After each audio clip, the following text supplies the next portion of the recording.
Yang pertama adalah isu tentang penyelewengan aparatur negara untuk kepentingan kekuasaan tertentu. Kemudian yang kedua adalah adanya manipulasi hukum yang itu dicerminkan dari hasil MK dan MK-MK. Yang nomor tiga adalah sedang diamplifikasi seakan-akan pasangan Prabowo Gibran itu adalah cacat moral dan tidak mempunyai legitimasi moral dan tidak absah. Pak Prabowo Gibran ini adalah partai-partai pendukungnya, partai-partai yang tidak cakap dan tidak terbiasa mempunyai pikiran bagaimana caranya untuk abuse of power. Pikiran saja tidak pernah, apalagi pengalaman untuk melakukan. Justru sebaliknya, yang punya pengalaman untuk melakukan abuse of power itu siapa? Kalau mengatakan ada penyelewengan, ini seakan-akan sebaiknya bapak-bapak yang mengatakan penyelewengan itu sebaiknya berkaca pada diri sendiri. Sebetulnya siapa yang mempunyai pengalaman penyelewengan itu? Silakan tanya kepada Bu Mega. Terus kalau ada mengatakan manipulasi, manipulasinya ada di mana? Tidak ada satu saksi pun yang mengatakan bahwa Anwar Usman bisa mempengaruhi hakim-hakim yang lain. Gibran itu anak ingusan, anak bocil, macam-macam lah gitu. Mereka nggak mampu nyerang Prabowo, serang Jokowi. Mereka nggak mampu nyerang Jokowi, sekarang Gibran. Gitu. Kita nggak boleh alergi terhadap gugatan-gugatan baru apa, tapi kan yang pasti keputusan MK itu sudah final dan mengikat. Jadi ya saya nggak tahu celah hukum apa lagi yang mereka ajukan, tapi ya nggak apa-apa. Bahwa sudah saatnya pemuda memimpin bangsa Indonesia. Prabowo Gibran. Saya ulangi sekali lagi semua, Prabowo Gibran. Cara reformasi dilokomotif juga oleh anak muda. Terus kenapa orang mempersoalkan kalau anak muda yang memimpin bangsa ini? Pemuda lah yang akan menentukan siapa capres dan cawapres yang akan menang di pertarungan Pilpres 2024. Kalau surveinya bagus, kita kerja keras lagi biar bisa satu putaran. Saya selalu menggaungkan yang namanya narasi keberlanjutan, narasi penyempurnaan. Jadi nggak ada yang namanya arah baru atau perubahan. Hakim terlapor sebagai ketua Mahkamah Konstitusi terbukti tidak menjalankan fungsi kepemimpinan judicial leadership secara optimal. Saya tercenung memantau perkembangan akhir-akhir ini tentang kondisi politik setelah putusan MK-MK. Saya mencoba diam sejenak. Saya merenungkan bangsa ini ke depan. Dari situ saya semakin gelisah dan terusik. Mengapa sebuah keputusan dari sebuah proses dengan pelanggaran etik berat dapat begitu saja lolos? Apa ada bentuk pertanggungjawabannya kepada rakyat secara hukum? Mengapa keputusan dengan masalah etik, di mana etik menjadi landasan dari hukum, masih dijadikan rujukan dalam kita bernegara? Saya berbicara sebagai bagian dari warga, sebagai bagian dari rakyat yang ikut gelisah melihat demokrasi dan keadilan yang sedang mau dihancurkan. Kita akan memastikan sejarah yang terang, memastikan demokrasi dan keadilan sampai selamanya. Diam bukan sebuah pilihan. Mimpi yang diimpikan sendirian hanya akan menjadi mimpi. Mimpi yang diimpikan bersama adalah kenyataan. Apa yang terjadi di Mahkamah Konstitusi akhir-akhir ini telah menyadarkan kita semua bahwa berbagai manipulasi hukum kembali terjadi. Itu semua akibat praktek kekuasaan yang telah mengabaikan kebenaran hakiki politik atas dasar nurani. Keputusan MK-MK tersebut menjadi bukti bahwa kekuatan moral, politik kebenaran, dan politik akal sehat tetap berdiri kokoh meski menghadapi rekayasa hukum konstitusi. Rekayasa hukum tidak boleh terjadi lagi. Hukum harus menjadi alat yang menghadirkan kebenaran. Hukum harus menjadi alat mewujudkan keadilan. Hukum harus menjadi alat mengayomi seluruh bangsa dan negara Indonesia. Kita semua tentunya sangat-sangat prihatin dan menyayangkan mengapa hal tersebut sampai terjadi. Karena itulah, dalam situasi seperti ini, mari kita kawal pemilu 2024 dengan nurani dan sepenuh hati. Kita jadikan pemilu 2024 sebagai momentum untuk mendapatkan pemimpin terbaik yang benar-benar mewakili seluruh kehendak rakyat Indonesia, mengayomi agar Indonesia menjadi bangsa hebat, unggul, dan berdiri di atas kaki sendiri. Hendaknya masyarakat menyongsong dan melaksanakan pemilu dengan jujur dan adil, luber, jurdil, sesuai dengan ketentuan Undang-Undang Dasar. Itu hak konstitusional. Jangan pernah curang, karena kecurangan, kesewenang-wenangan, pemaksaan dan penipuan di dalam pemilu itu tidak akan pernah memberi berkah. Kalau Indonesia melahirkan pemimpin karena kecurangan di dalam pelaksanaan pemilu, maka Indonesia tidak akan pernah baik.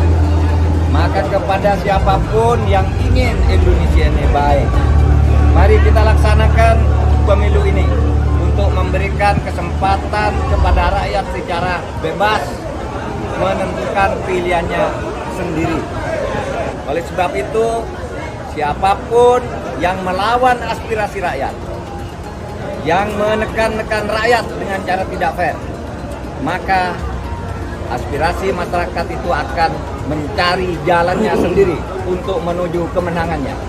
Ingat ini. Baliho Bapak dicopot, Pak. Pak, di center, Pak. Di center, Pak. Baliho Bapak dicopot sebelum kedatangan ini. Siapa yang nyapa? Satpol PP, Pak. Satpol PP. Coba nanti ditanyain ke Satpol PP kok dicopot kenapa? Gini Pak Presiden, kita supaya hiruk-pikuk ini berhenti, supaya people power yang saya khawatirkan nggak terjadi, mendingan Pak Presiden mundurin diri deh. Jadi enak gitu loh. Jadi kita juga nggak punya suuzon. Nah, bener nggak?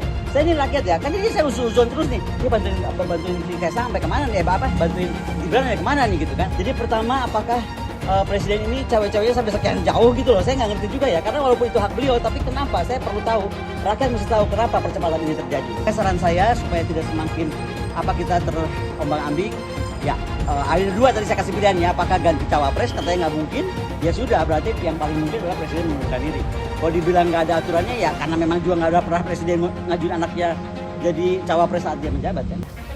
Nah, yang pasti kalau buat saya, dibandingkan misalnya Pak Gibran jadi maju gitu, Mas Gibran gitu ya, ya saya pilih Ganjar sama Mahfud lah, karena lebih teruji kan.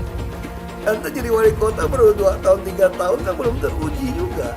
Ini urus negara loh, mau jadi presiden loh. Kalau Anda belum lengkap, belum pernah di legislatif, belum nasional ya maksudnya DPR, kan DPR belum ngerti nih pemerintahan seperti apa. Anda belum pernah di eksekutif yang tingkat provinsi, Anda nggak ngerti jadi presiden nanti. Ini bukan soal belajar coba-coba loh. Ini negara dipertaruhkan untuk 2045. Kita kan mau mencapai 100 tahun ini mau jadi apa? Kalau coba-coba, ini negara sebentar lagi 300 juta penduduk kita. Mana boleh kita kasih orang coba-coba. Saya tidak meremehkan anak muda ya. Anak muda bisa lebih kreatif gitu ya. Tapi bicara tata negara, harus mengerti konstitusi. Anda bukan hanya untuk berani untuk maju. Kalau cuma berani maju, banyak bisa kita pilih orang berani maju. Tapi yang lengkap dengan track record, ini kan butuh waktu pembuktian. Pasti Ganjar Pak Mahfud yang lebih pengalaman. Saya tidak mau anak cucu saya harus nunggu sekian tahun lagi. Pengalaman Jakarta gitu kan, nunggu lagi mundur. Males sudah. Jadi kita nggak usah coba-coba deh. Udah jangan dengerin janji-janji manis orang. Buktikan aja selama ini bagaimana. Lebih setuju lagi apa yang disampaikan calon presiden Pak Ganjar Pranowo, tadi saya bisik-bisik ke beliau, Pak, nanti habis dilantik, besoknya langsung masuk ke kedaulatan pangan. Nggak usah lama-lama. Perencanaannya disiapkan sekarang, begitu dilantik besok langsung masuk ke kerja kedaulatan pangan. Sehingga swasembada pangan, ketahanan pangan, kedaulatan pangan itu betul-betul kita miliki. Dan saya yakin Pak Ganjar mampu menyelesaikan ini. Ya kita jujur aja ngomong, kalau Anda mau jadi presiden dan wakil presiden, nah, kalau tanya sama saya, kamu mau jadi politisi, mau jadi apa sih? Ya kalau nggak beres negara ini, ya saya mau jadi presiden. Kan cuma jadi presiden bisa cepat membereskan itu. Coba lihat, kayak di DKI, kok nggak ada Ahok, nggak ada demo. Kalau Ahok nggak nyalon kan nggak ada masalah kemarin. Coba kalau ada Ahok, jadi Ahok itu adalah orang yang tidak boleh di politik. Karena dia membuat bangsa ini tidak bisa bersatu. Itu terbalik-balik. Yang pengen pecahin orang siapa? Kok saya yang dituduh? Ini bagi saya itu aneh gitu loh. Tapi itu fakta. Nah, makanya saya tetap ada di PDI Perjuangan.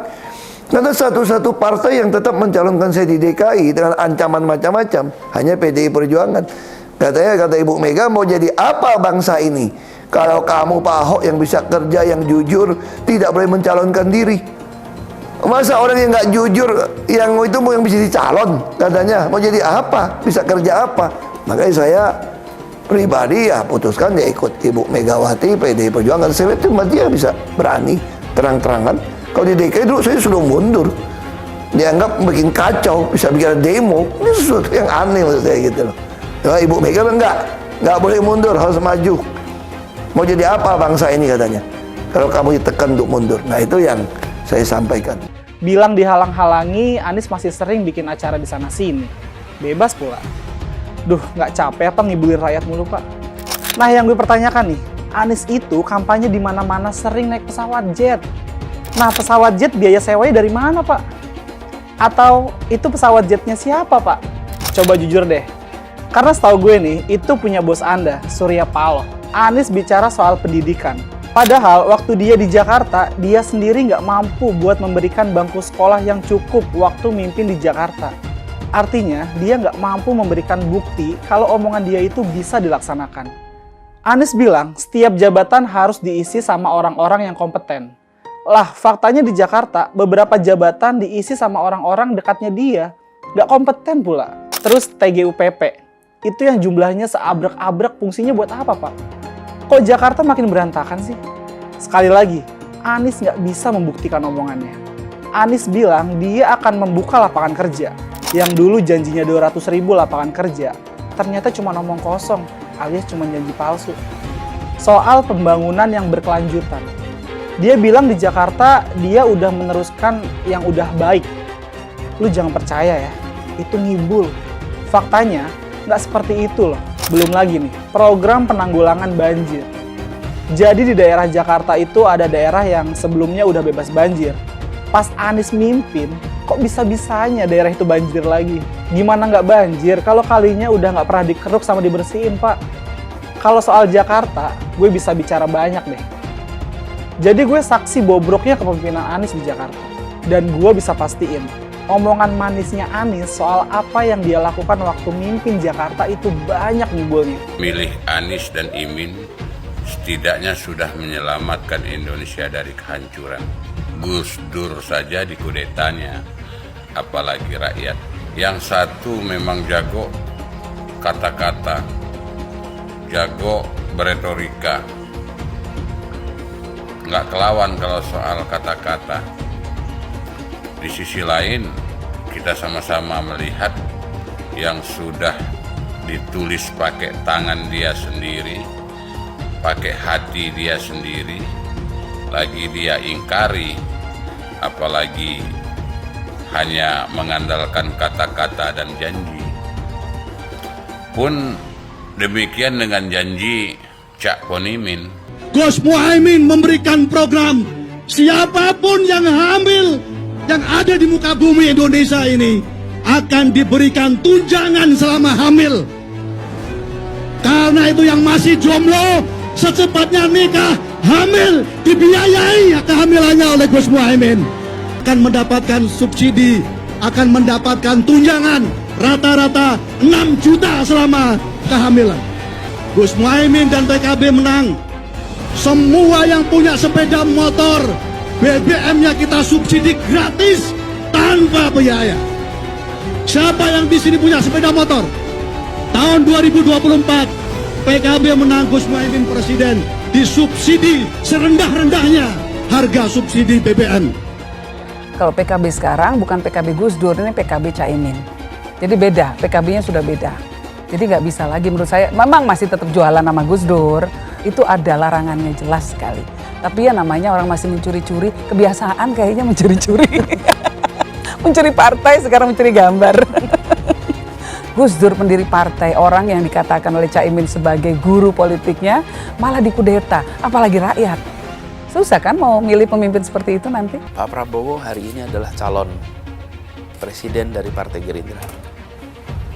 Saya sampaikan berkali-kali bahwa saya tidak ingin menjegal, saya tidak mau menjadi orang yang dibawa untuk berhadapan dengan Pak Prabowo dan menghentikan Pak Prabowo. Saya tidak mau.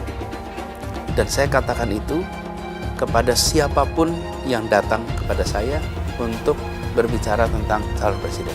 Yang nanti anak saya dan anak-anak saya akan ingat itu.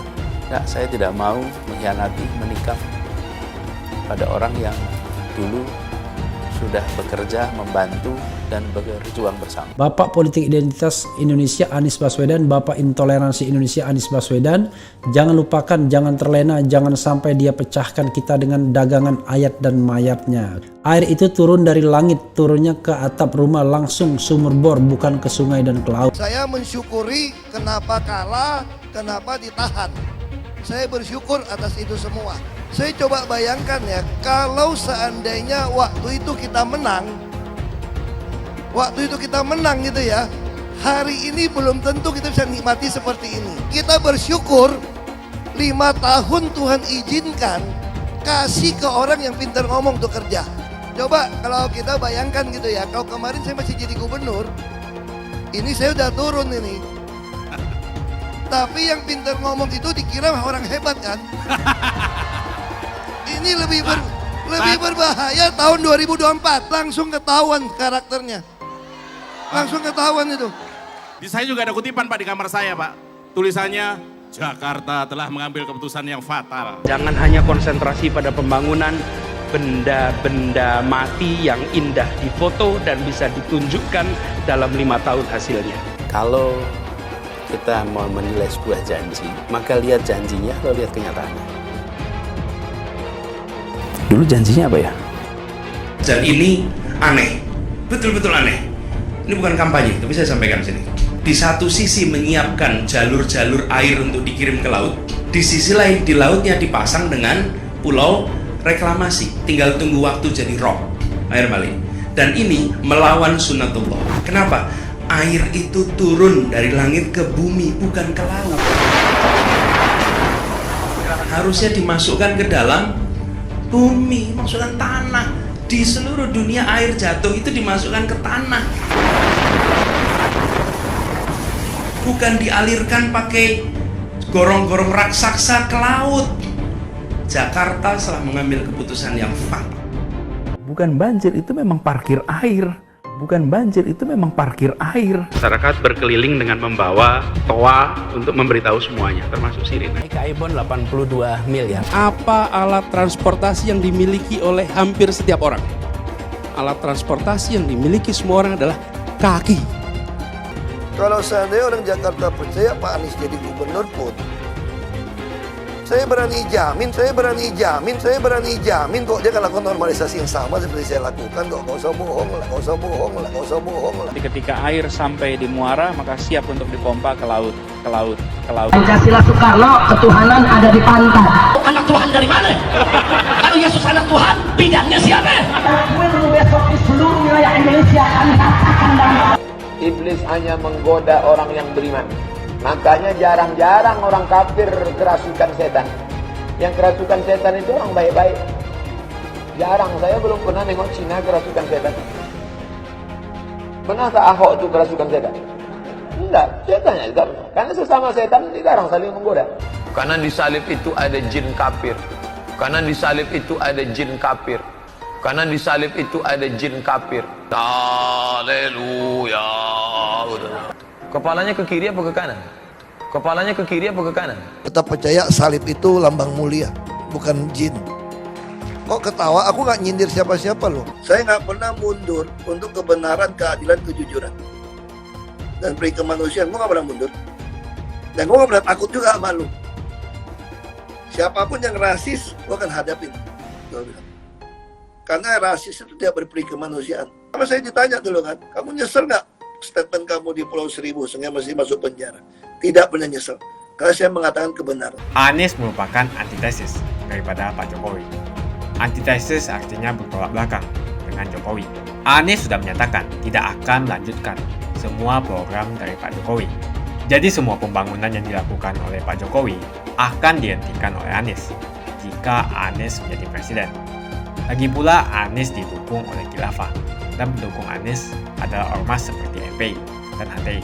Apa kita mau FPI dan HTI kembali di Indonesia jika Anies memimpin? Anies juga dikenal sebagai bapak politik identitas yang menghalalkan segala cara untuk menggapai kekuasaannya, termasuk menggunakan politik identitas berbasis agama. Lihatlah di kasus Ahok waktu itu.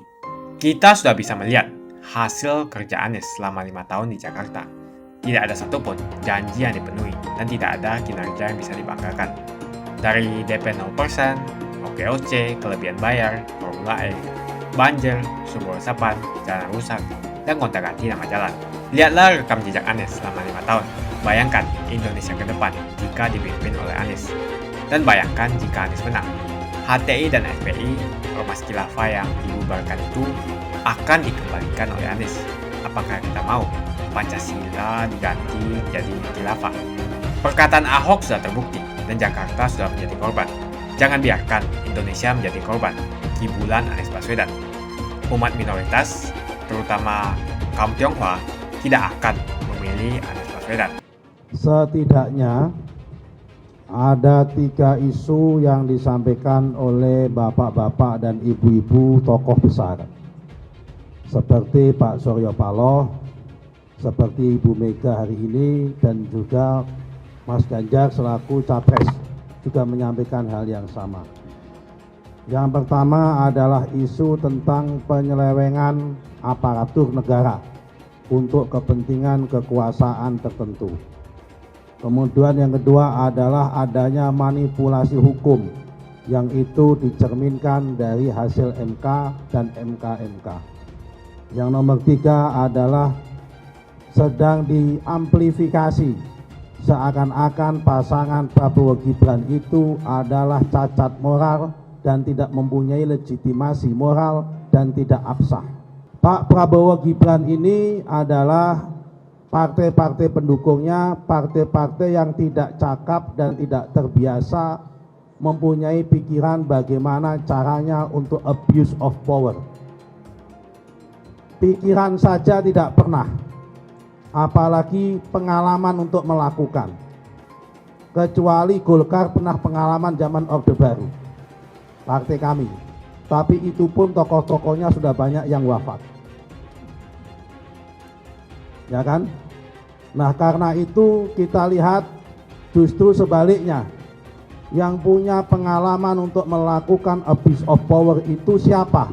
Kalau mengatakan ada penyelewengan, ini seakan-akan sebaiknya bapak-bapak yang mengatakan penyelewengan itu sebaiknya berkaca pada diri sendiri. Sebetulnya siapa yang mempunyai pengalaman penyelewengan itu? Ini yang pertama tentang isu penyelewengan. Kita semua di TKN mempunyai tekad yang bersama di Koalisi Indonesia Maju ini, pasangan Prabowo Gibran ini menang dengan cara elegan, menang dengan cara martabat, dan menang dengan secara fair, jujur, adil, dan transparan. Kita ingin mengawal proses pemilu ini secara demokratis, secara akuntabel, dan tidak boleh tercederai oleh praktek-praktek seperti adanya penyelewengan dari oknum-oknum aparat apapun. Kita semua bertekad untuk itu. Ini yang pertama. Kemudian kedua, mengenai adanya manipulasi hukum. Kalau manipulasi hukum itu dimulai dari adanya yang kebetulan proses judicial review atas undang-undang pemilu yang terhadap undang-undang dasar, yang kebetulan ketua MK-nya adalah Pak Anwar Usman, yang delalah Pak Anwar Usman ini adalah istrinya meninggal di tengah jalan, kemudian menikah mendapat adiknya Pak Jokowi di tengah jalan juga ketika sudah menjabat. Ini terus kalau ada mengatakan manipulasi, manipulasinya ada di mana? Wong undang-undang mengatakan bahwa masing-masing hakim mempunyai hak yang sama. Dan Anwar Usman sendiri pun meskipun kepala mempunyai hak yang sama. Dan kebetulan posisinya 54. Dan itu dibuktikan dalam MK-MK. Keputusan sidang-sidang MK itu diputuskan secara kolegial. Satu hakim mempunyai hak yang sama dan telah dibuktikan oleh MK-MK, tidak ada satu saksi pun yang mengatakan bahwa Anwar Usman bisa mempengaruhi hakim-hakim yang lain. Nah, kemudian masalah dikatakan cacat moral dan tidak mempunyai keabsahan. Undang-undang mengatakan bahwa yang namanya keputusan Mahkamah Konstitusi adalah final dan banding, mengikat. Terus kalau dikatakan cacat legitimasinya, legitimasi di mana?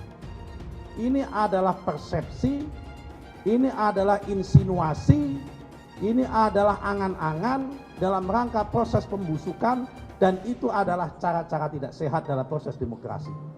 Karena demokrasi itu berdasarkan fakta, bukan berdasarkan pada persepsi dan informasi, tapi berdasarkan dengan fakta dan keadaan. Kemudian menyikapi adanya MK-MK lain. Toh kemudian dari 6 orang yang diadukan dalam MK-MK semua dinyatakan salah dengan bobotnya masing-masing. Kalau Pak Anwar Usman mendapatkan bobot paling besar, ya wajar, wong beliau adalah kepalanya atau ketuanya. Yang namanya ketua pasti kalau ada prestasi, prestasinya paling banyak.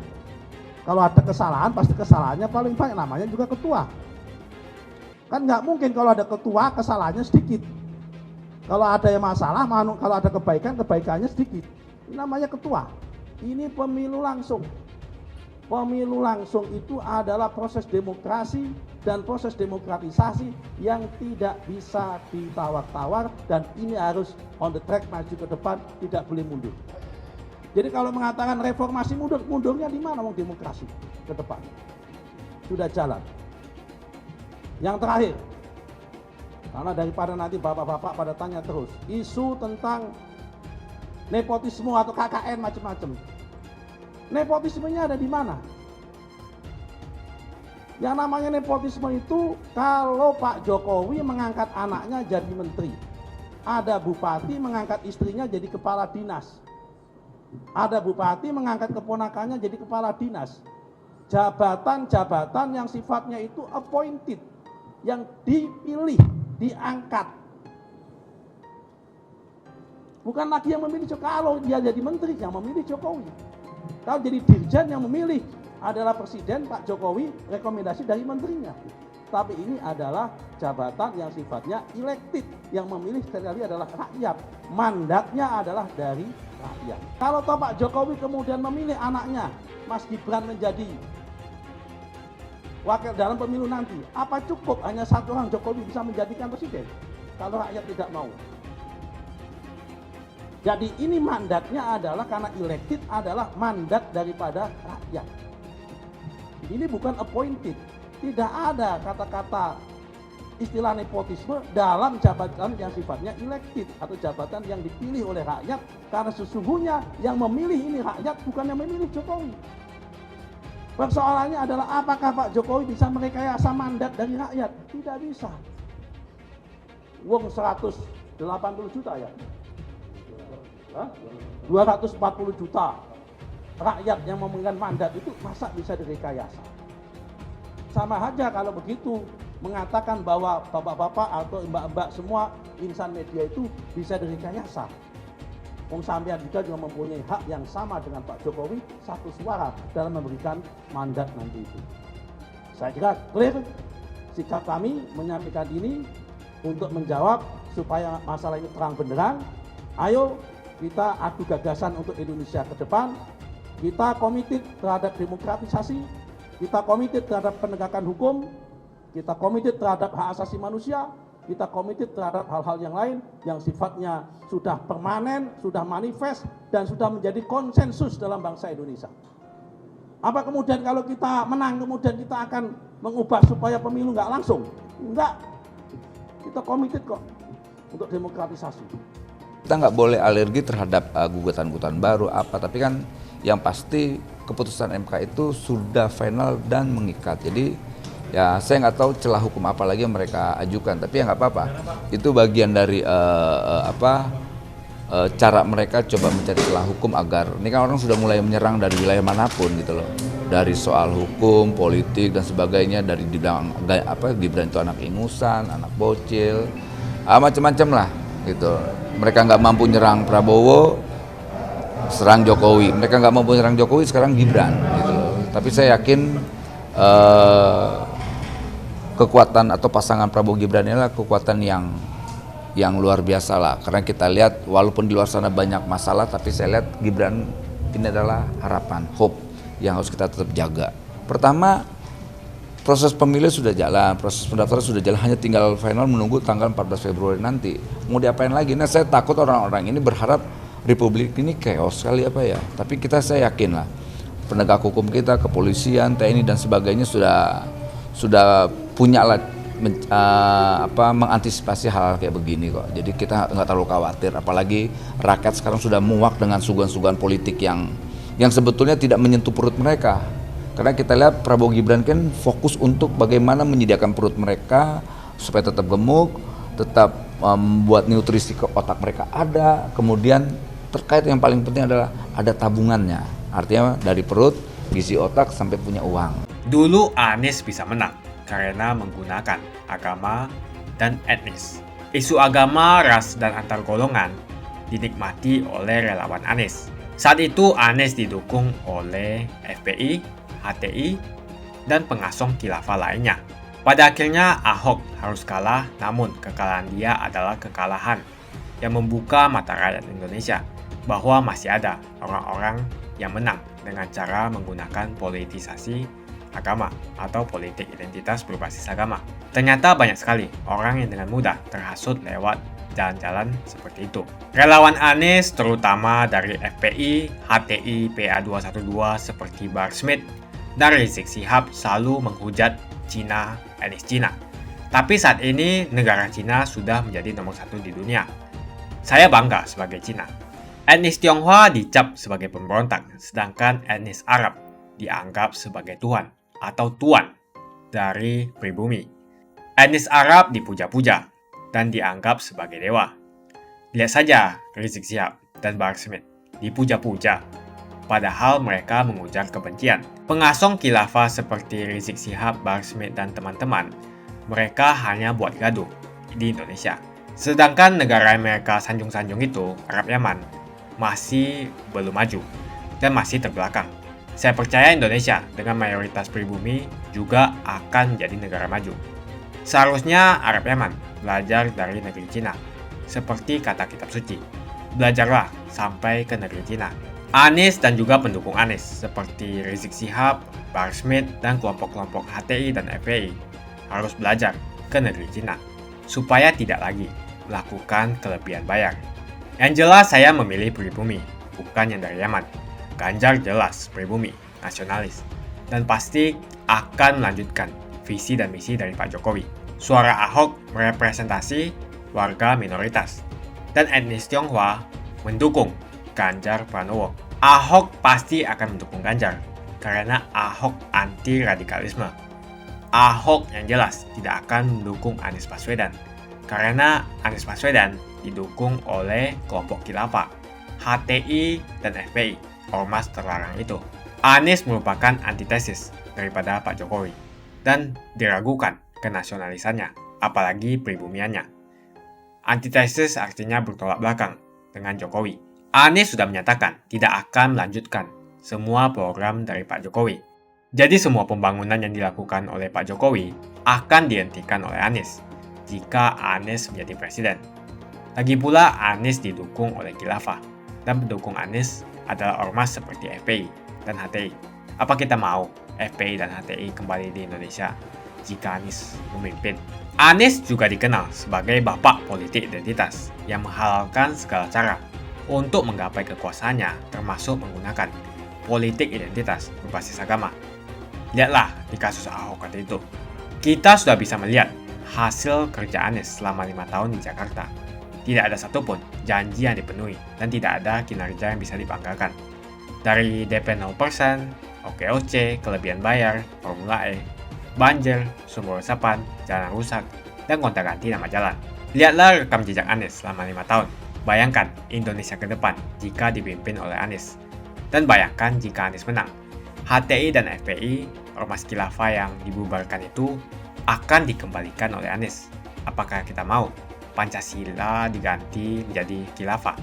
Bagian Indonesia Timur yang mayoritas non-muslim seperti Bali tidak akan setuju dengan khilafah atau sistem khilafah. Mungkin Indonesia akan bubar jika Anies menjadi presiden. Perkataan Ahok sudah terbukti dan Jakarta sudah menjadi korban. Jangan biarkan Indonesia menjadi korban kibulan Anies Baswedan. Umat minoritas, terutama kaum Tionghoa, tidak akan memilih Anies Baswedan. Saya yakin karma Ahok mengejar Anies Baswedan. Dulu Anies memainkan politik identitas kepada Ahok. Sekarang Anies dipertanyakan kepribumiannya karena dia teriaman. Itu saja opini saya hari ini. Tuliskan opini kalian tentang Anies Baswedan. Jika kalian setuju dengan pendapat saya di video ini, pastikan kalian menekan like di video ini dan bagikan video ini ke teman dan family Anda supaya mereka semua mengetahui tentang informasi ini.